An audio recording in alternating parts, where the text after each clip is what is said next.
Hello, hello. You're listening to 88.9 KSTM The Storm. This is the Reseller Show with your host, Brandon Zier here. And today we have a very special guest. We have Miss Ivy on with us. Hello? Hello. Hi, how's it going? Going all right. Okay, so if you're in the YouTube chat, please type hello so I can see how many people are here. And yeah, this is the last show before Christmas break. Hopefully everybody here at Simpson had a wonderful first semester. I know I did, as I was, a first year student. It's been an interesting experience. But going on to reselling topics here, I'm curious to know, since it's almost the end of the year, how were your sales compared to last year from this year? Was it better? Was it worse? Could it have been better if it was worse? I think overall sales were a little better this year is due to more online sales. Yeah, did you have a lot of online sales? Yeah, I believe so.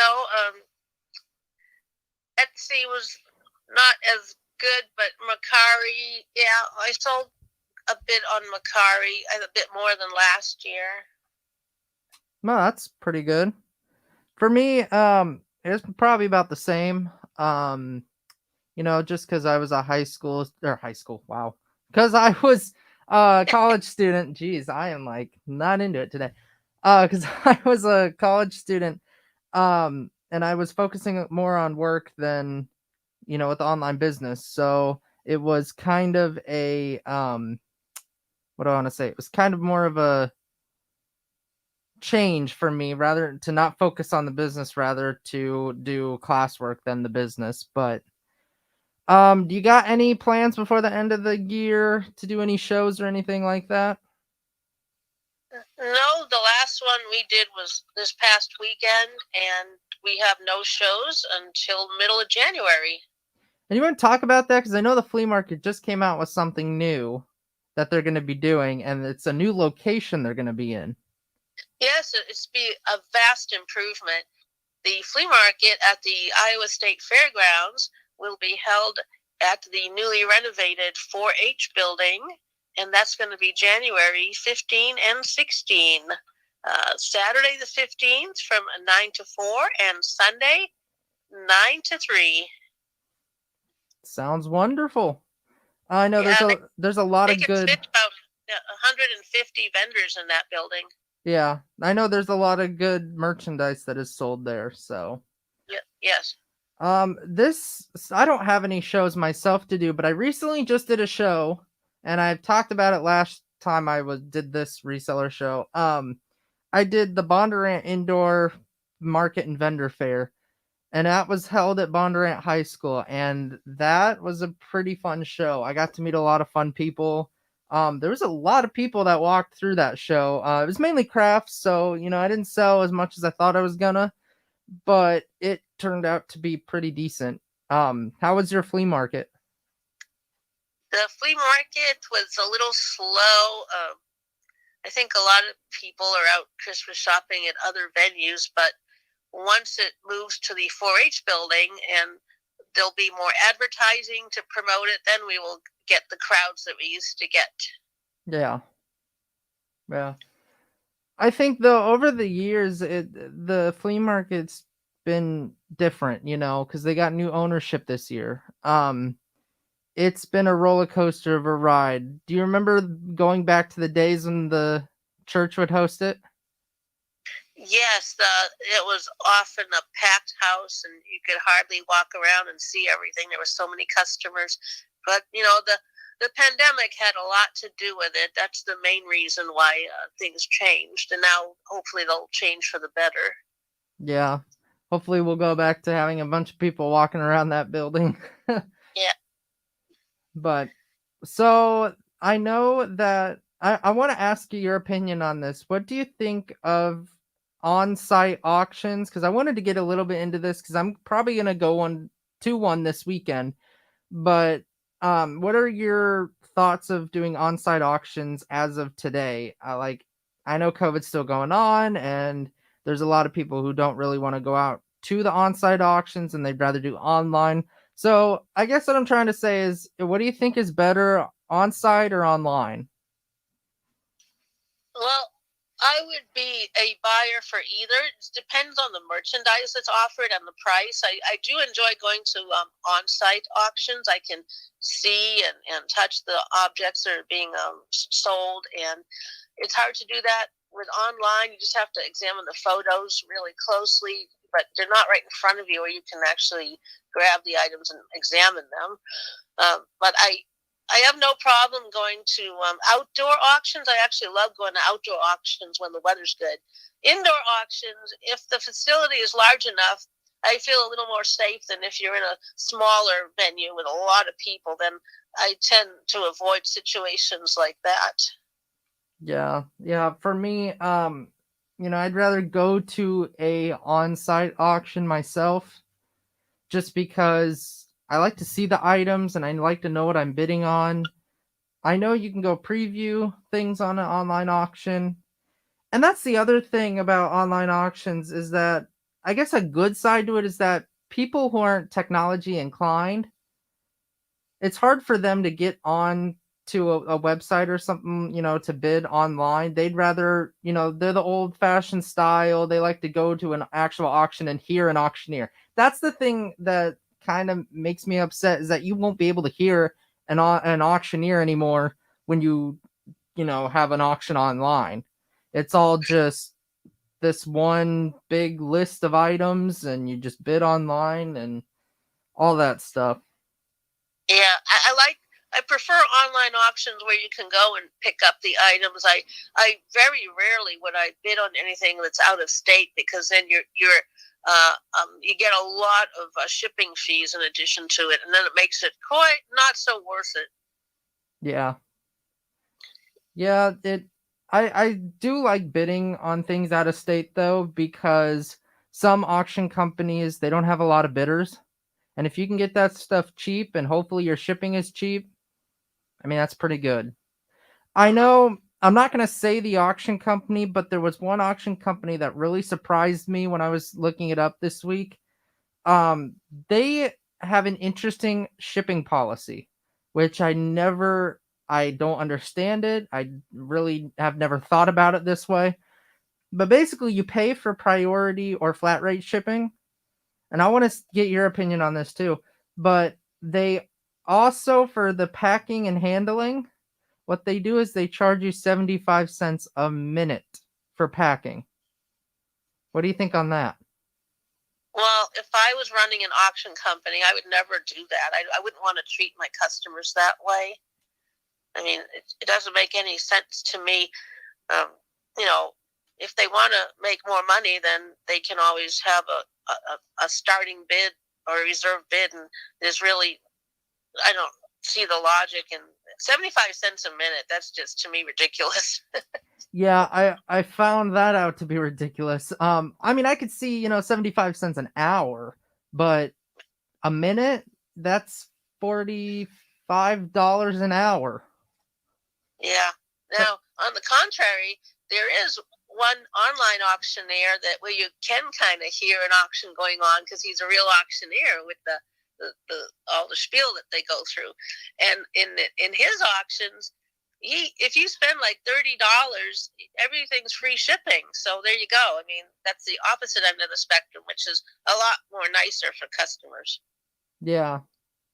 Yeah. I was focusing on the online auctions, meaning like high bid, proxy bid kind of thing, where, Yeah. you can't hear them at all because it's just a list of pages. It's like a silent auction, but except it's an actual auction on the computer without them speaking a word. Yeah. And with online auctions, also, you're already paying what they call a buyer's premium, and it can vary from 10% to 18% above and beyond what you're already paying for the item. And so that's already on there. So to pay additional 75 cents a minute, that is ridiculous. That's one advantage an on-site auction has when you go physically and buy stuff. You don't have this 10 to 18% buyer's premium. Yeah, especially with the on-site auctions, yeah, you never get the buyer's premium. It's just whatever you pay, you pay. Yep. The only thing that's kind of bad about on-site auctions is if you ever try to buy something with a credit or debit card, there's always going to be like a 3, 4, or 5% fee. Yeah. Sometimes it doesn't matter, but some people don't like that. Yeah. Yeah. Well, it's still better than a buyer's premium. Yeah, the buyer's premium is like 15% mostly. Yeah. Most of the times it's like 10 to 20%, so just depends Yes. how many items you buy, I guess. Yep. But yeah, it's getting towards the end of the year, and I'm curious to see what the garage sales are going to look like this upcoming year. Um, what are your thoughts about garage sales next year? What do you think is going to happen? Well, I think there'll be plenty of garage sales. I like going to them and looking around. That's a fun trip for me. Yeah, and there's certain neighborhoods that have these big combined garage sales where you can go walk around a few blocks and go to like 20 or 30 garage sales. So I like doing that instead of driving to one, then another one, then another one. And I just like going in big neighborhoods for huge amount of garage sales in one location. Yeah, my problem with the big neighborhood sales is the parking. That is the number one reason why I don't tend to go to too many neighborhood sales. Get It's there early. that can also be a problem because hardly anyone's open.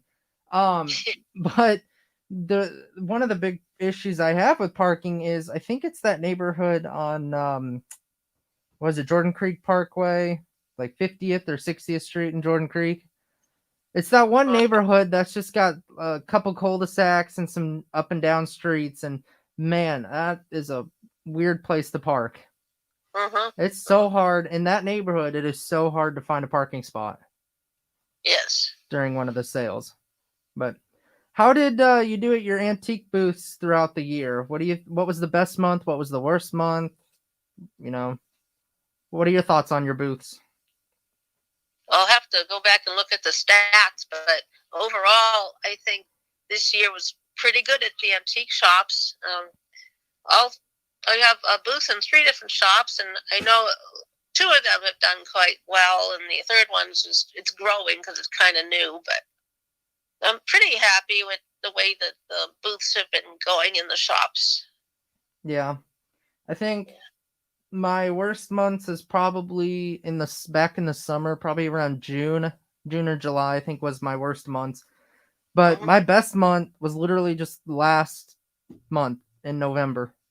I think that was my best month. That was probably the biggest check I've got this year, I think. Well, you had a lot of good items in your booth, and it Oh was yeah. yeah.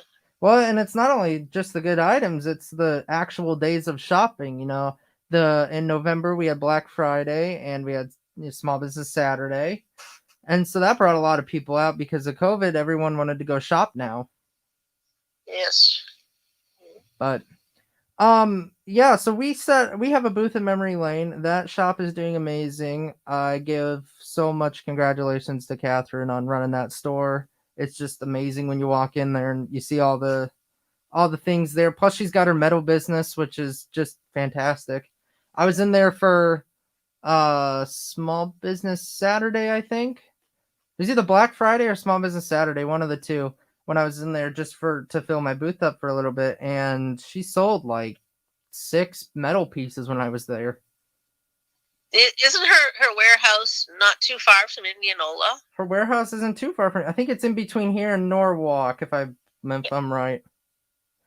But yeah, it's crazy what the shops have been doing and how much we've sold. Yeah. But do you have any plans to open another booth in another shop? No. No. You got some reasoning for that? My plate is full right now. I didn't. This is a full-time job. I mean, maintaining 3 booths, maintaining 2 stores online, and going and sourcing things, going on buying trips, and taking part in different auctions on YouTube, online. and cleaning, sorting, preparing, pricing things. Yeah, and all the other stuff that's not business related, of course, that you have to do. My days are pretty full. Yeah. So yeah, going back to YouTube, you were on 2 fundraiser auctions. How do you think those went? What were your thoughts? Oh, I like being on fundraiser auctions. What they do is you get to sell your items in different lots, and you agree to donate one lot to the charity that is being focused on that auction.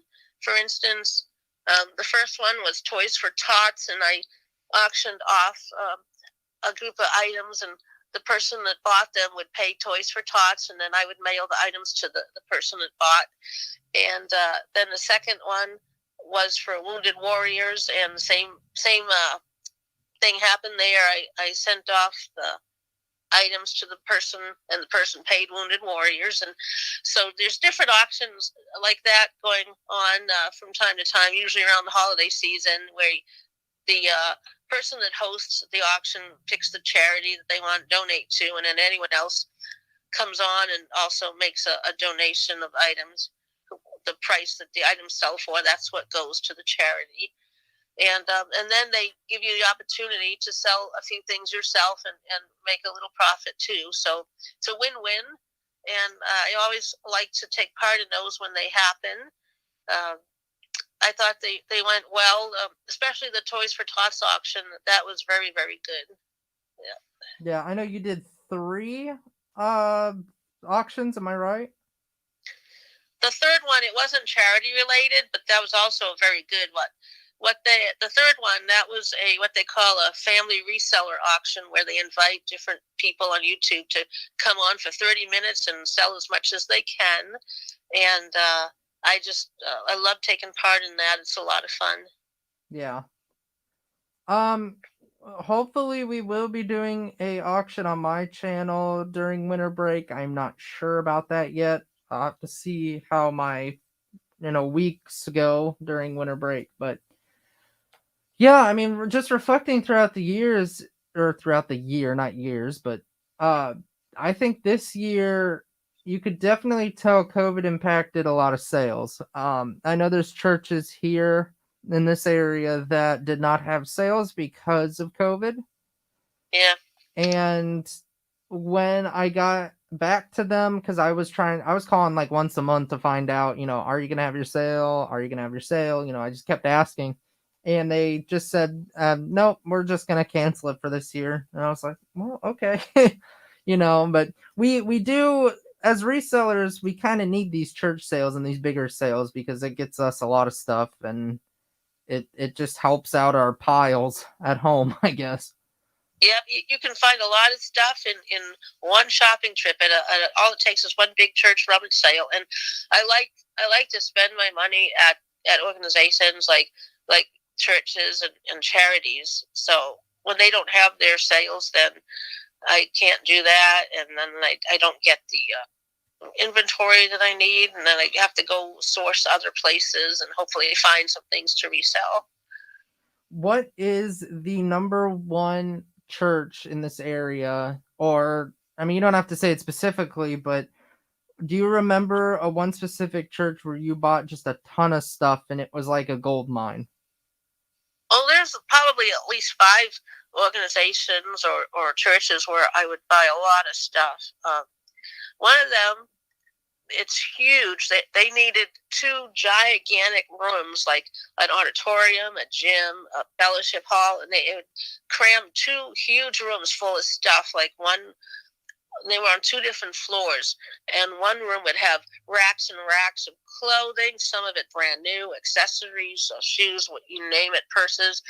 The other floor in this huge gym would have games and puzzles and toys and kitchenwares, housewares, luggage, bric-a-brac, knickknacks, bedding, just all kinds of glassware, collectibles, artwork. I mean, music. It just went on and on and on, and you could spend like 3 hours there and still find something to buy. Yeah, I know what exactly the church you're talking about. That place just it blew my mind away how much stuff they had and how many donations they got. And I think from what I heard from some people were still bringing donations on the sale day. It was kind of interesting.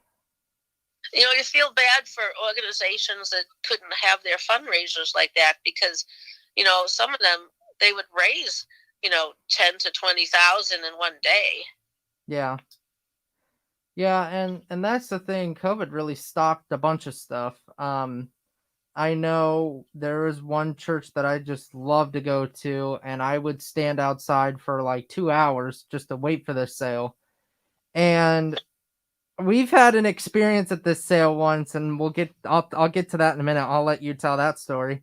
But this church just has their whole gym just filled with stuff, and they've got like a corner in their gym with it's just all toys and like just all board games and puzzles and everything just all in this one big corner of the gym. And that's probably my favorite place to shop, is one of those corners. But at this church, I want you to tell the listeners about the $20 bill story.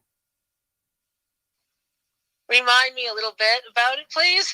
There was a lady in front of us who had a $20 bill. Oh. There you go. At some of these churches, if you want to arrive an hour early, they'll let you in. Like if it starts at 8, they'll let some people in at 7 a.m. But you have to give them $5 to go in. So it's an extra donation for their fundraising. And almost everybody, they have their $5 ready. And we were, what are we like fourth or fifth in line? Mm-hmm.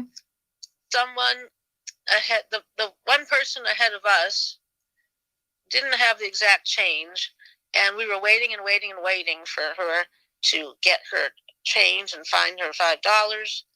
In the meantime, the people ahead of her were already looking at all the things we wanted to look at and had already grabbed up a bunch of stuff by the time we got in. So we missed out on that because someone didn't have the correct change. So it's a funny thing I did was later on when I would go another year back to that sale, I would take plenty of change with me, and I would ask people in line if they needed change for their 20s or whatever. Yeah.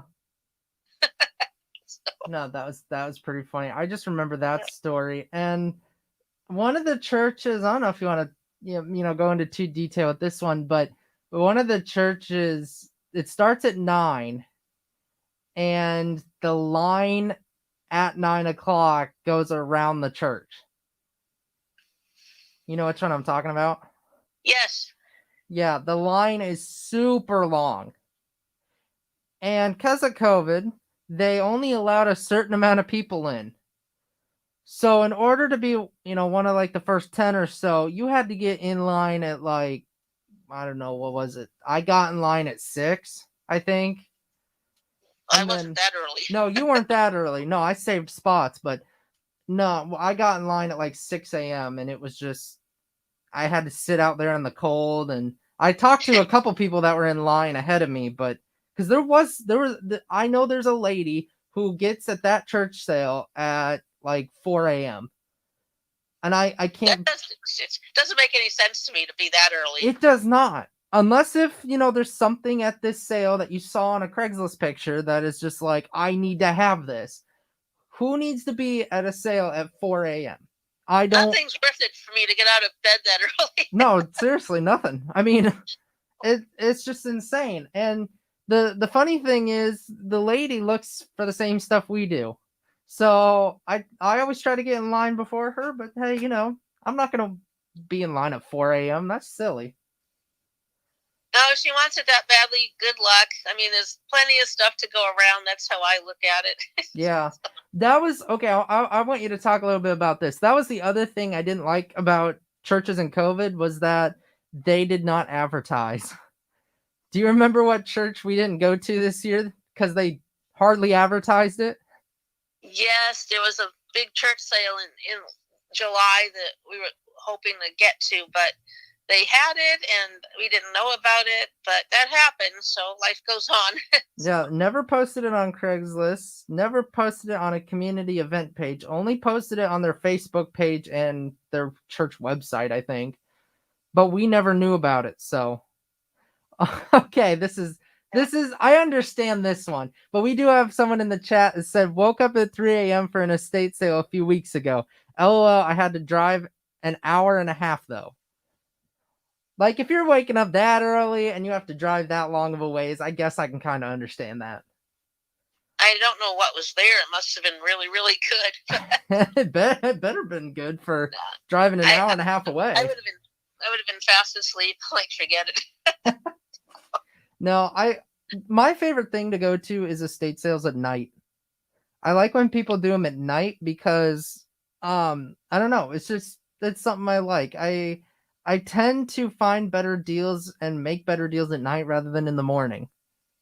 It's kind of like, when you go to a garage sale and you get there at like 7:30 and they're supposed to open at 8 and they say, this is $20, and then you say, well, can you take 15? And they're like, no, I can't because it's early in the morning. I still have the whole day to sell it, So I like going to estate sales at night because then they just don't care. It's the nighttime. They want to go to sleep, and it's like, just have this, buy it for this price, whatnot. Did you make any good purchases this week? Ooh, this week. That's a good question. I did. The things I purchased this week were on online auctions. I did get a Longaberger basket lot on an auction, and I got some marbles and some little golden books. It kind of just a mixture of everything. It wasn't this week, but it was last week when I got the deal of a lifetime, and I happened to stumble across this online auction that had a bunch of jewelry, and I was bidding on the jewelry. I didn't get this, I did not preview the jewelry before this auction. I did not preview it whatsoever. And it was so funny when I won the bids. I went to go pick up the stuff, and when I looked in the flat, there was one specific thing I wanted out of the flat, which was a pocket watch, and it was a 14 karat gold pocket watch when I opened it. And I paid cheap for this flat. As I was digging around in the flat, not only was the 14 karat gold pocket watch in there, but there was a 14 karat gold necklace, and there was 2 18 karat gold rings that are really, really good. I mean, they're like the best 18 karat gold rings I've ever had. But that was probably one of my favorite finds this year. And that leading into that question, what is your favorite find of this year? Oh, that's a tough question. Favorite? I don't know. Whenever I find a box of costume jewelry, yeah, that's probably my favorite. Excuse me, but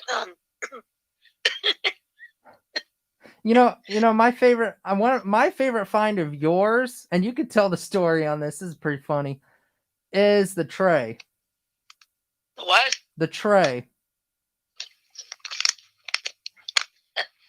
The tray? The tray. Your tray that you have that I want to buy from you. Oh, yeah. That was probably the funniest thing to find in a Goodwill. Yeah, we were at a Goodwill store. We were up in Rochester, Minnesota. That's right. And one of the last aisles I walked down in this Goodwill store, where they have the silver plate stuff, and they had this nice oval scalloped edge tray that was really inexpensive. So I bought it, and on the bottom it said it was sterling silver, and the tray's worth, I'm sure, a couple $100. So I have that downstairs in the house, and it's just a nice little tray. I'll probably keep it for a little while. Eventually I'll probably sell it when I have to. So yeah, and you're gonna sell it to me. Yeah, maybe. Yeah, the price is right. Someone in the chat. Wait, keep going. This week I picked up some vintage toys I just bought at an auction, and I like vintage toys. They're so interesting to see what the kids used to play with. And I got a vintage Pinocchio board game from like 1970. I got some old like an old Fisher Price musical toy that you hang on a wall. I got an old board game called Town Dump. What is that game about? I don't know. I think you have to go dig and find things on, like, it's a board game, and you the object maybe would be to find things hidden. I'm not sure. I'll have to read the instructions, but it looked kind of cool. Interesting. And the funny thing is, I got a Mattel alphabet truck, they called it, and I thought it was going to be like a Matchbox size, but it's more like the size of a Barbie camper van. Oh. I was surprised when I picked that up. So yeah, I got some interesting vintage toys. I haven't even taken them out of the van yet to clean up and look at. So. Wow. Yeah. We have someone in the chat that said my fave this year was a silverware set I bought. She wanted $5. I thought it was low. I paid $10. I thought it was silver plated. Got it home and it was Alvin Sterling. Sold it for $1,000 plus shipping. That's great. That is a great find. Yeah. And speaking of resellers, they're pretty much in I think two categories. One is the hobby resellers that just do it part-time because it's a fun thing to do and they like collecting things themselves. And the other half would be people that depend on it for their income, full-time resellers, like such as myself. And this is our job, our livelihood. And when you look around, there's two different kinds of resellers out there. So. I'm just gonna go off of that. I think there's 3 different kinds. What's the third one? Well, I'm gonna go off of the full time here, but yeah, there's hobbyists. That's where they'll buy stuff just to add to their collections, or they'll buy things and start a collection. Then you've got the full-time resellers, and I'm gonna split these into 2 categories. One is they do it because they're in retirement and they need something fun to do. They need something to make a little money, so they have some extra money to do some fun things or whatever. And then the other category with full-time reselling is extreme reselling. And when I say extreme reselling, I mean you're on like every website. You're on Mercari, you're on eBay, you're on Poshmark, you're on Etsy, whatever it may be, all the websites. You're an Amazon seller. That is what I call full-time. If you're on almost every single site and you're buying, whether it's pallets of stuff or estates or whatever, that is what I call a full-time reseller. Well, you don't have to be on every site to be a full-time reseller. I mean, if you put in enough hours cleaning and restoring, organizing, listing, doing online auction, buying trips, sourcing, that's all part of your job. Yeah, but I'm saying, like, how do I want to put this? If the whole family partakes, then it's full-time. Because if you're if you're one person, you're doing it full-time to make a living, that could be possible. But for some people, they don't need it to, how do I want to word this? They don't need it to be forced on their living, is what I'm trying to say. Like, they don't need it as a source of income. They need it like as a source of extra income. They've already got a source of income. They just need a little bit extra. That's what I think. But no, full-time resellers, I think there's 2 different categories in that, between just a regular full-time reseller and an extreme full-time reseller. But we got another person in chat. I'm a full-time reseller and I only do eBay. I definitely make a full-time income and I solely support my entire family. Well, wow. Yeah, that's really good. Yeah, I mean, once you learn and get the hang of it, I mean, this is it's a nice way to earn a living. If you enjoy it, do it and see what happens. Yeah, and to some people it might not be a full-time thing, and they might not be able to live off of it, because I know in different cities and towns rent is expensive. Especially yeah. if you're living in an apartment, you don't have enough money to buy a house. Rent is expensive. Yeah. Yeah, Go that's for ahead. sure. In any event, with any type of self-employment, it does take discipline. So if you're not a good self-disciplined person, it would be hard to make a living at this. It requires a lot of dedication and a lot of planning, and there's a lot of paperwork to keep track of. You have to be good at that too. Keep track of every little expense that you have and all your your purchases for the business, and then all your income and your capital. That you have to keep track of everything and make sure all your taxes are in order. And there's a lot to think of. It's not just simply buying stuff, listing it, and selling it. There's a lot more to it than that. Yeah, and that's what some resellers don't understand is they have to pay taxes. I They do, know yes. a lot of some resellers, they'll sell on Facebook or they'll sell on different sites, and they'll just be like, "Oh, I can just sell this. I don't have to pay any extra things or whatnot." And it's like, no, you have to pay taxes. You're selling items, and those items you have to pay taxes on. Yes, if you're making a profit on the item, you have to pay the tax on it. If you're just reselling to get rid of stuff, and it's not, if it's below what you paid for it, then you don't.